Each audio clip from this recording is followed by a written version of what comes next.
আমাদের জমির লাউগুলো খুব বড় বড় হয়েছে। বাবারে, আমাকে একটা লাউ দিবি? আমার লাউ সবজি অনেক দিন খাইনি। এই শরৎ, এখান থেকে ফ্রিতে লাউ দেবো কি করতে? এই লাউগুলো আমরা বাজারে বিক্রি করব। আন্টি, একটা লাউ দিলে কি কম পড়বে? আমরা অনেকদিন লাউ সবজি খাইনি। এই তোদের একবার কথা বললে কি কানে যায় না? যা এখান থেকে, আমি কাউকে লাউ দেবো না। এই লাউগুলো আমরা রান্না করে খাবো, তাও ভালো। একটা লাউ চাইলাম, আমাদেরকে দিলই না। দাঁড়া, দেখাবো মজা এবার ওদেরকে।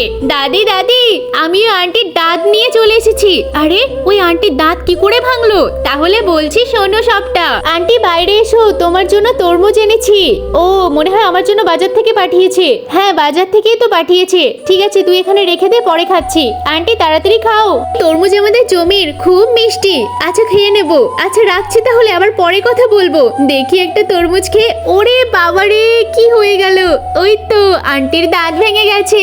এই তরমুজ খেতে গিয়ে আমার দাঁতটাই ভেঙে গেল। এই কি হয়ে গেল? কিন্তু তার আগে, কোনটা তোমার কাছে বেশি দামি, এক বস্তা টাকা নাকি মা বাবা?